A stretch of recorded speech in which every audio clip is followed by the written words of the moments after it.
Welcome to the Preserve Your Past podcast, where we'll explore all things related to the creative process of writing your stories for future generations. I'm your host, Melissa Ann Kitchen. Author, teacher, speaker, and coach, I believe that your personal history is a priceless gift for family, friends, and generations to come. Whether you consider yourself a writer or not, we are discussing the topics that help with every step of the process, like how to mine for the juiciest story ideas or how to refine them into polished final drafts you'll be proud to share. Let's face it, sure, your stories can be overwhelming, but I've got you covered. We all have a lifetime of memories to share, so why not save yours to pass along? Let me help you leave your lasting legacy.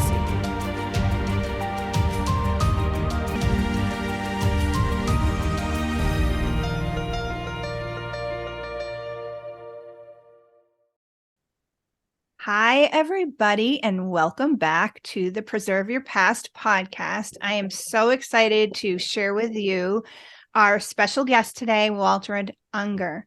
Now, Waltraud is a certified nutrition health coach, a wife, a mother of three, as well as a business leader, recovering perfectionist, one of probably many of our mutual traits, a former research physicist who fell in love with the real science and the art of trusting one's intuition. Now, she turned these interests into something beautiful.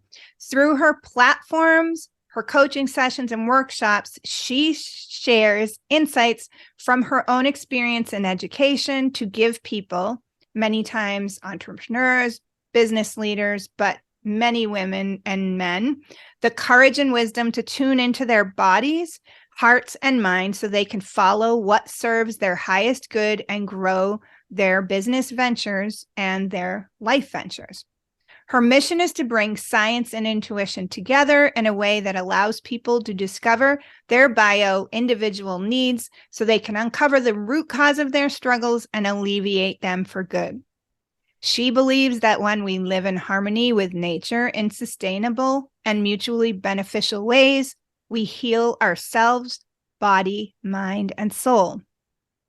Her clients learn to create healthy and time-tested habits to leave behind excess weight, chronic illness, anxiety, overwhelm, in order to build a solid foundation for a healthy and joy-filled life. Waltraud combines her scientific mind and her know-how in business development with her insight on health to be a catalyst for profound shifts. Health is the foundation for anything we want in life. She says, and I quote, "It's your birthright to live a healthy life through a personal growth, meaningful connections, and joy. And when you are healthy, focused, and present, you can live life with purpose, ease, and flow." She is a passionate baker, loves spending time in nature, and especially on the coast of Maine, which is another one of our spirit connections. And she shares her love with others through her gluten-free cooking and baking. Welcome, Waltraud. Thank you so much. Yeah, I'm so glad you joined. So I gave that information, but I want to give a little bit of more information to people to understand what that connection was, aside from all those beautiful things that you do, which is a big part. But what connected me and you was first our love of entrepreneurship and knowing that we had a bigger message that we wanted to share with the world. And then learning how to do that in a way that felt really comfortable, which no matter what we're talking about, those of you who are my listeners, if you're talking about getting your stories down, it needs to be in a way that feels right and authentic to you, without overwhelm and without too much pressure. But I have participated firsthand with Waltraud's classes also, and love the way that you integrate the mindfulness into the baking. And as we were talking, also you integrated your personal stories of baking as a child into your workshops, into your being. Can you tell me a little bit, tell our listeners about that and what that means to you, and a little more, can you speak to that? Absolutely. And thank you again so much for having me on this podcast. I feel really, really honored to be here. And yes, it all revolves around stories in a way, sharing what we know in a way that we can all connect and um, take away the essence for ourselves and integrate it. And for me, um, when you grow up as a woman in a man's world, like I did in my former life as a research physicist, there are so many things that are expected, and you take on a persona to survive, and it leads to overwhelm. It leads to losing who you are. And when I made the decision as a mom at that time of two. I had a 2-year-old and a newborn, and I was promoted to cover more clients around the world that would have put me from 50% travel to 75% travel. I had to step away, and it was really, really hard to let go of this expected persona. And when I started to tune into what brings me joy, who am I? And what gifts do I have besides helping a company, meet their bottom line? That's when it all sort of opened up, and it's this allowing ourselves to be who you really are, and it comes in a form of a story. Yes, the stories of your ancestors, of your family, but also your own personal story and what you tell yourself. And it was so interesting when I then set out on this path to share what's really important to me. And one of the things is food. I grew up in a family where, food and lifestyle and close to nature was so normal, but it was a part of me that I never shared in my former life, because here I had to compete. We had to be on our toes all of a sudden. We had to perform because it didn't matter what you did yesterday. It's only what's the next. So through diving into that true story of what I think is me, it allowed me to then share authentically some of the past as well, and what formed me, which I had forgotten in that Yeah. earlier setting of me. So it's Yeah. very interwoven with who we are, I think, and the stories we share and that we tell ourselves or Mm-hmm. not. You know what I Mm-hmm. mean? Mm-hmm. Yeah, no, I love that. And it's beautiful and it's true. The reason why there's so many reasons why. I mean, I share my why of losing my parents at a young age as when I started really looking into my stories, but that's not the only reason we would look into who we are and our own story, as well as who we are that we've gone through generationally of what's important to us from that familial way also. So that's beautiful. I know you share a lot also of stories of that and how that led you to certain recipes that you share with everyone in that. Can you tell us a little bit about some of those recipes and how those tie into your childhood and your experiences? Absolutely. Yes. So when I was growing up, I grew up in Germany, and you may all be able to hear that from my accent, which is okay. Life is very different than living here in the US. And I remember very fondly baking with my grandmother or even cooking. So both of my parents worked, and it was expected to have dinner on the table at 5 o'clock sharp. And when you are a kid, you just sort of be out there and play. So my grandmother was sort of my confidant and always had my back. And she would come and help me while I may have run a few minutes late coming home from playing. And so we cooked together, and she loved to bake. I still remember making apple strudel with her, which is very, very different from the apple strudel that you get here. It's more of a noodle dough almost. It's very, very thin. It's not a phyllo dough. And it's still one of my favorite recipes. So when I came to the US, a lot of the foods that were familiar to me did not exist. So I brought those recipes with me, and I found out later on that it's not just on my father's side where we had all the bakers. I mean, I mentioned my grandmother, but my father's sister was an incredible home baker. She could have had a bakery, hands down. Her torts and her cakes were amazing.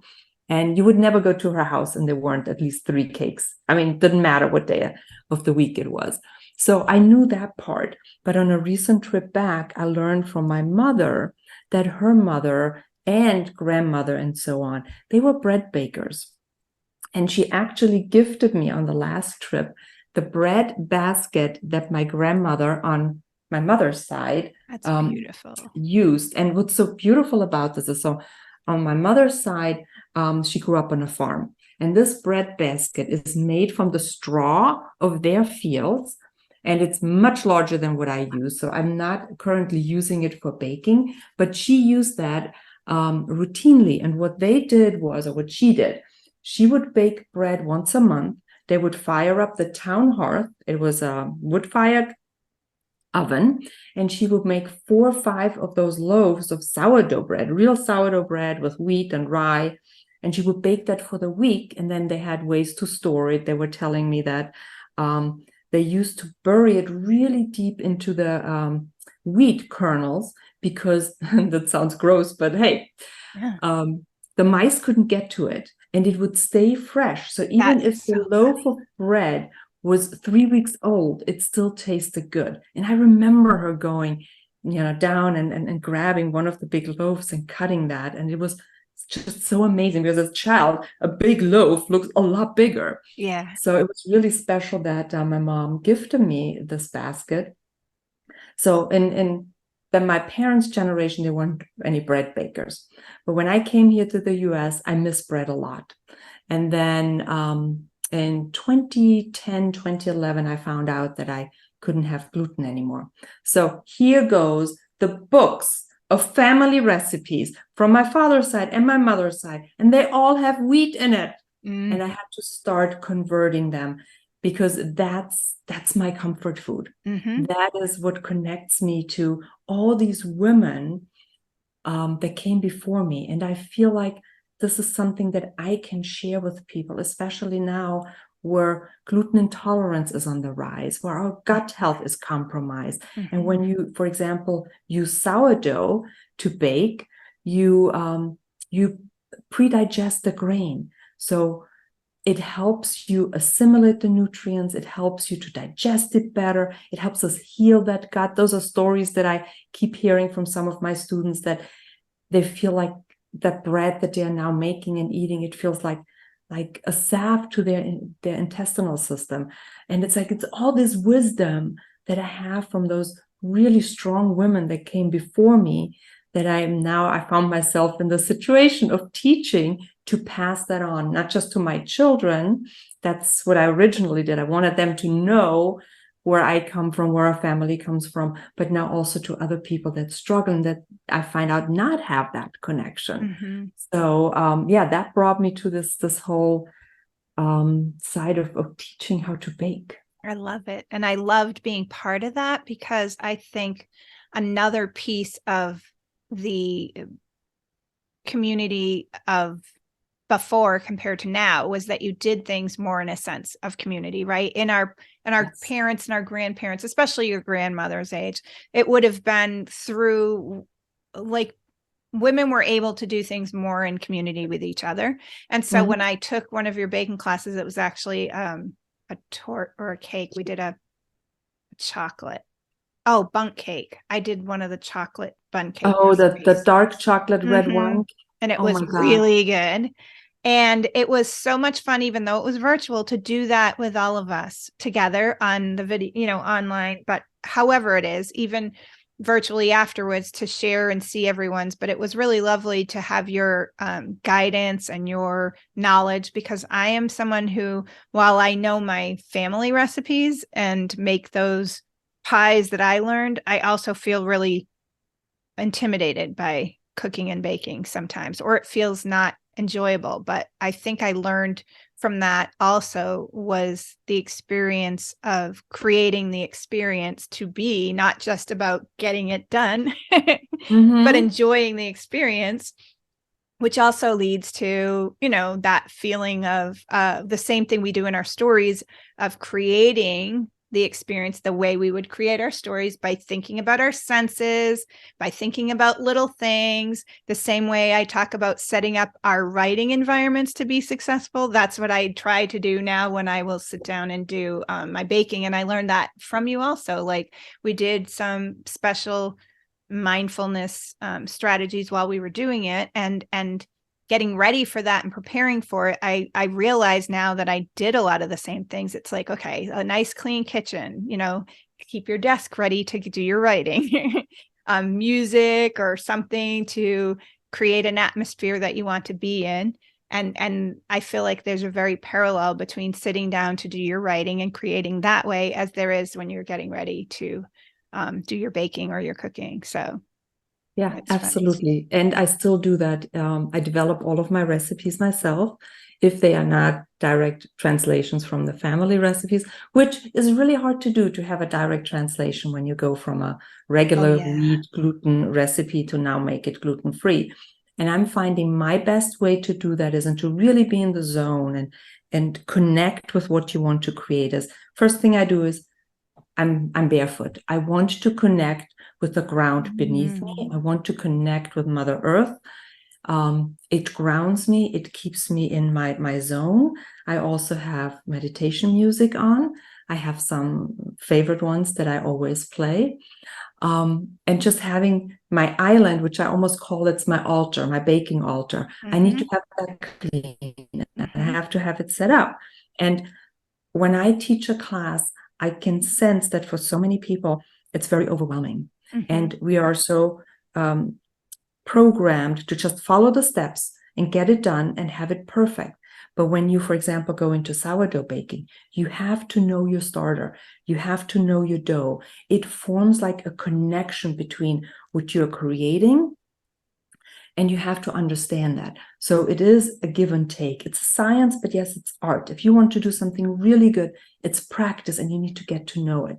So I like to start my classes with an exercise or a meditation to really take that anxiety off that a lot of people feel, but also to give us permission to understand that what we are doing is sacred.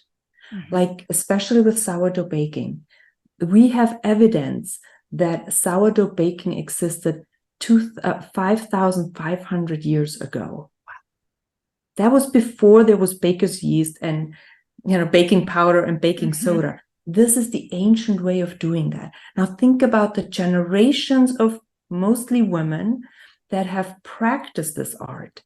And it truly is an art. And I want us to understand what we are doing is sacred. We are taking individual ingredients, we're bringing it together. It's like alchemy. We are forming something completely different.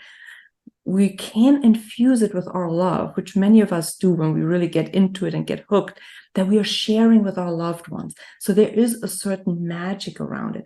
And the other thing that, for me always comes out, two things. When you're in the corporate world, all the feminine traits like cooking and baking weren't, all that respected. So I kept a lot of this hidden.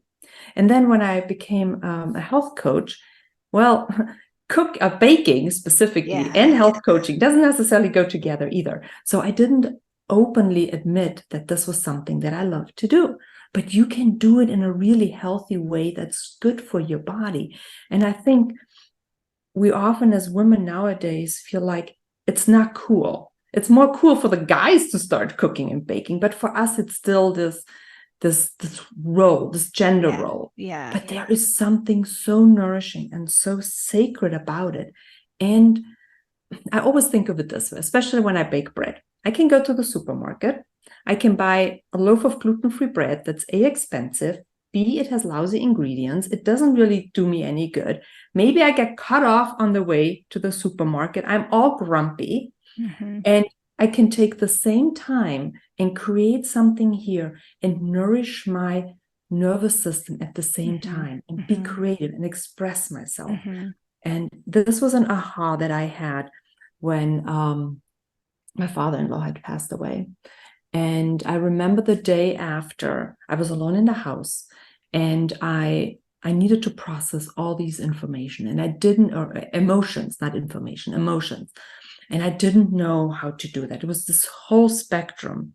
And I remember that I started to bake. I opened the pantry, and I had in there dark chocolate. And I love that you make that cake with me. Dark chocolate, nuts.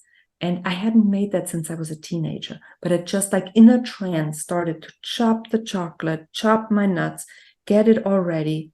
And when this was all done, it all made sense. And I could process emotions. Now, everybody around me, when they came home, was like, you had to bake today of all days? Mm-hmm. But it was that moment when I realized that what I've been hiding from myself and from others helped me be me, process, calm myself, be creative, allow myself to go through the ups and downs of life. And I felt, if that happens to me, I'm not the only one. I'm not that unique. There are others that go through the same, that find that relaxing. Why not talk about it? And that's when it all started, where people started to come and say, yeah, I want to do that. I want to learn that. Yes, I like to do that, but I don't know how. So it is those stories of our lives, when we allow them to be what they are and share it with others. That's when magic happens, when we connect, when we find community, especially as women, to do the things that help us. So you said several amazing things. The first off is our challenge, I think, as women to connect to our past without feeling it's a step backwards, right? Exactly. The roles that women played, many of the actions of how they did it were their mindfulness techniques that are also supportive of our families, in supportive of ourselves. And so baking is one other way that they did that. And I think that comes back to us as a culture trying to simplify solutions and saying, I need time for myself, I need mindfulness, and thinking that it's going to be a course or it's going to be just yoga. And some people don't resonate with yoga, or it's just going to be a workout or a run and don't resonate with that. So what I challenge listeners to think about is looking for different ways that works for them, and baking parallels, right? The positive benefits you get from doing things like yoga. And I can, as a person who practices it, I can see so much of that. And you talking about being barefoot and grounded, and then going through the chopping and going through the steps of preparing it, and with the energy of gifting, of creating. But I think there is still a challenge in us as women in traditional roles, or breaking out into careers that are non-traditional careers, that we're now being able to come back and balance and choose those historically feminine societal roles, but not look at them as an either or, but just as the magic that they were. Exactly. I think when we allow ourselves to be what brings us joy, or to do what brings us joy, that's when we can find solutions like baking. And just like you, I love yoga, I love meditation, I love my walks. I'm not a runner, but I love to swim. And there's absolutely parallels. And I always look at it this way. I can go to yoga, which I love, and it's a great break, and it's wonderful for my body and my mind. But that's an hour, and then I come back. But I live another 23 hours a day. What can I do more mindfully, more fully present, that allows me similar benefits? And when I had this experience with the red wine cake, that one day that shifted so much for me, was a few days later, I started researching. It's like, what was it about that experience that allowed me to process emotions? And I found things like chopping, stirring is like rocking. Like when a child is upset, they start rocking. So all those repetitive motions help us reset our nervous system. And I'm Mm-hmm. like, duh, that's Yeah. so cool. Yeah. And so often, like when we prepare a meal, we have to chop or clean or whatever. Yeah. We don't want to do them because we don't look at them as special, but we Yeah. can make them special by the way Yeah. we look at it and do it. Yeah. Yeah, So I would totally. say too, drawing that back into listeners who are working on their stories, to look at writing that way and ways that we can bring our groundedness and mindfulness to our writing, because sometimes when we sit down to write, it may not be the thing that's meant to share. It might be us learning ourselves and learning our own story, or it might be the chopping. Like your writing session for a day might be getting the gunk out. It might be that parallel to the chopping the nuts, the chopping the chocolate, and getting through. And maybe it is telling a story that is not going to be intended to for anyone to share. And so I've talked about that in past episodes. While it is, my mission is to preserve your past to be able to share it, it's also about processing our past or our now, and getting to know ourselves and using story as a way to do that. So I love that, because I can think of times when I've sat down and just had to like get things out on a page to process it, or write a letter to the person in my past that I didn't get to have the conversation with to process it. So I love that baking, we can still think about those actions that help us to process all of our feelings, and which is we're learning now is an important piece of growth and of emotional health, is we can't avoid, we do not need to safely kind of go through. And I think baking to work through things is beautiful. And I love that you found a way to make it something accessible to you and healthier to you, that it also opens up baking to many people now, like you said, who are having gut health issues or things like that. So I love the past and the present. And I know piece of that, and maybe you can speak to this, is also the health of our grains now compared to what it would have been like being closer farm to table. Because I've heard some things about even the grains and how we're processing it is partially because of how refined everything is in our diets compared to how it would have been maybe for your grandmother to be Totally. processing. Very different grain. In those years, it has gone through so much hybridization that the grain is very different. So when you look at the protein in a wheat kernel, it has become so complex now through hybridization that it's very hard to digest.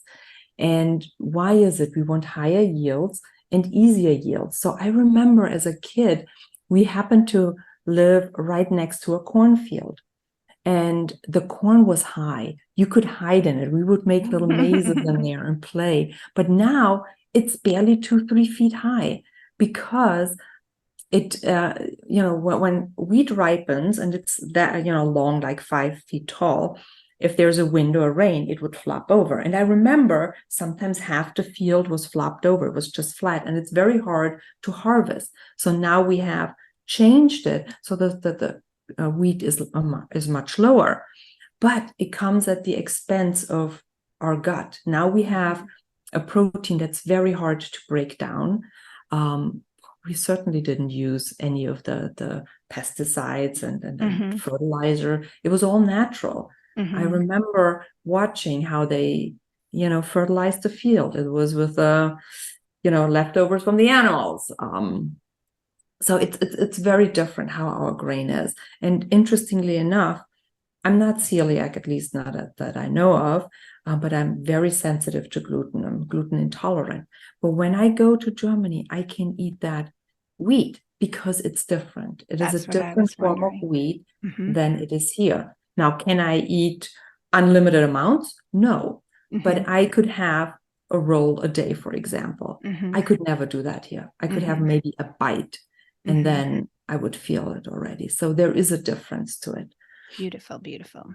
Okay. Well, that was amazing. And that's exactly what I really appreciate you sharing, those your perspective of how your story helped you to be able to, or how your baking reconnected you with who you are and your own stories, right? And then how the stories also impacted how you reach other people through your baking. So on the podcast, before we say goodbye today, I am going to be asking you two questions that all the guests are going to be able to answer. My first question is, do you have a story from your past that you wish you knew? A story that might have been like a family story of someone that you never got to know or never got to ask before it was impossible to know that story. Is there something that you could share on that? There are a lot of stories because a lot was not talked about, especially the more challenging ones. It's a generation where if you don't talk about it, it doesn't exist.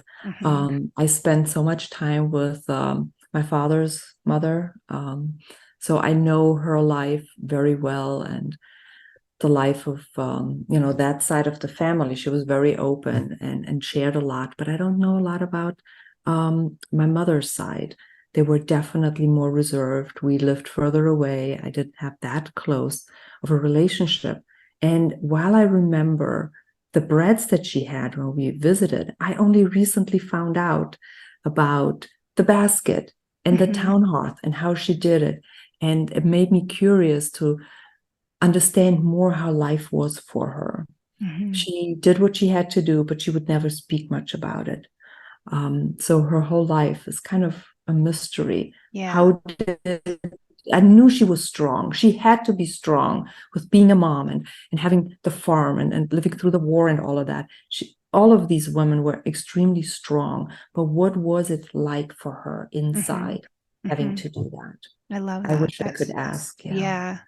And to have now more glimpses, it is interesting when you wish you could kind of, as we grow older and kind of identify more with them, I think that it would be natural for you to even want to know more.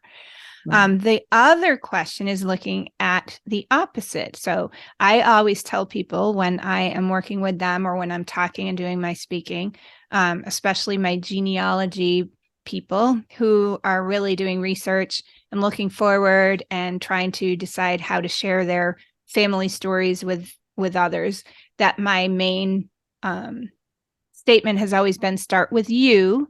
So I'd like to know, with you, is there a story that you know you definitely want to preserve and pass along to your children and to future generations? Well, one of them is definitely the family recipes.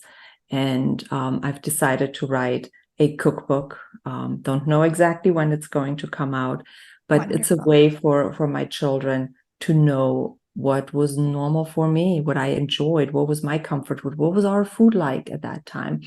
Especially not everybody speaks German, and most of my recipes are still in German. So having many of them now translated, it helps to share that. And also the connection to nature. Life was very different, and to some degree, they don't really understand it.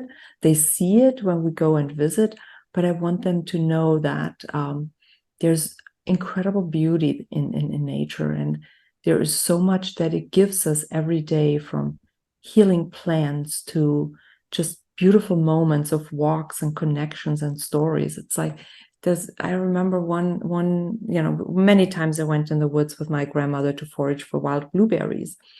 And often we would go and she would secretly put like a peach in her pocket.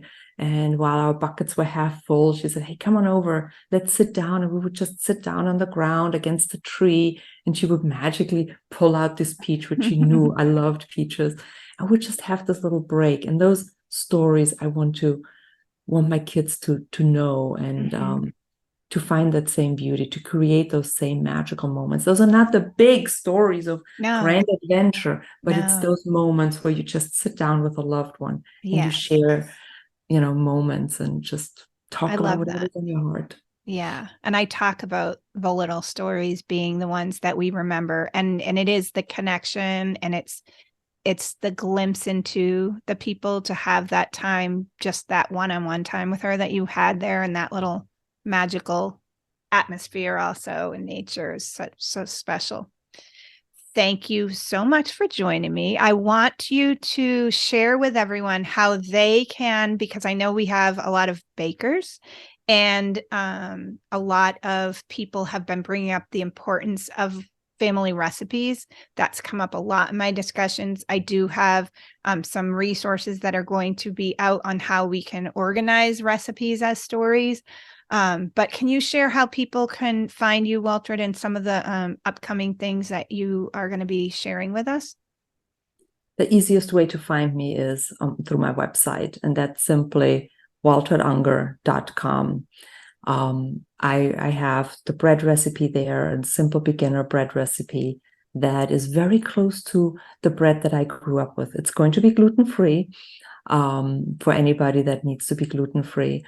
So you can find that, all the upcoming events live, in person or virtual, and just other resources and classes and courses that I'm offering to help people really find the joy and the deliciousness of that gluten-free life that I now am living. And I'm finding that so many others now are embarking on too, or have embarked, and really struggle with some fundamental things like pasta and breads and whatever that all of a sudden seems like we can't have anymore, or it doesn't taste good. Mm-hmm. And yeah, you can just still make it delicious. Beautiful. Thank you so much. And I will be posting the link to Waltraud's information in our show notes for this episode. And I thank you again, Waltraud, for sharing your story with me and my listeners. It's always a pleasure when we talk. I know we'll be doing this again in the future because there's so much we share in common with that. And thank you again for taking the time to join us today. And thank you so much for having me on. It's always a pleasure to speak to you, to connect. And yeah, I feel very, very honored to be here and be a guest on your podcast. So thank you so very much. Thank you. Wasn't that a fun episode? I enjoyed our conversation so much. And if you would like to continue our conversation, be sure to follow this podcast and share with friends. This helps share the mission of preserving the past with stories. Want more tips, tools, and inspiration? Head over to melissaannkitchen.com. And as always, let's get writing your powerful personal stories.